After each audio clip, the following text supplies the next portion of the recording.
साल में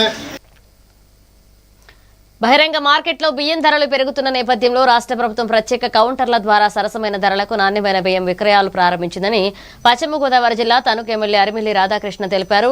తణుకు మండలం వేల్పూరు రైస్ మిల్లులో అమ్మకాలను ప్రారంభించిన ఆయన మార్కెట్ ధర కంటే తక్కువకే బియ్యం అందిస్తున్నామని చెప్పారు. ప్రతి రేషన్ కార్డుకు గరిష్టంగా 10 కిలోల బియ్యం మాత్రమే విక్రయిస్తామని, కొనుగోలుదారులు ఆధార్ వివరాలు నమోదు చేసుకోవాలని సూచించారు.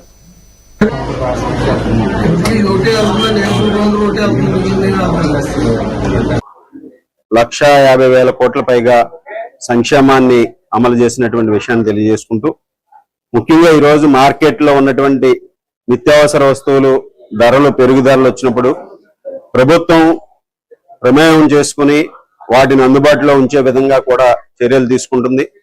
దానిలో భాగంగా ఈరోజు బహిరంగ మార్కెట్లో బియ్యం ధరలు పెరిగినటువంటి పరిస్థితుల్లో రాష్ట్రంలో ఎవరూ కూడా ఇబ్బంది పడకూడదు, పేద దిగువ మధ్య తరగతి ప్రజలందరికీ కూడా ప్రభుత్వం నిర్ణయించినటువంటి ధరకి నాణ్యమైనటువంటి బీపీటీ బియ్యాన్ని ఈరోజు స్టీమ్ రైస్ ని అదేవిధంగా రా రైస్ ని కూడా 2 వెరైటీల రైస్ ని కూడా ప్రతి కార్డుదారు వాళ్ళకి ఇచ్చే విధంగా కూడా ప్రభుత్వం ఒక కార్యక్రమాన్ని ప్రారంభించడం జరిగింది.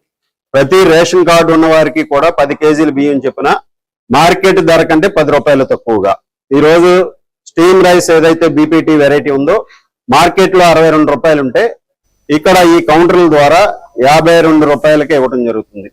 అదేవిధంగా రా రైస్ కూడా ₹10 తక్కువకి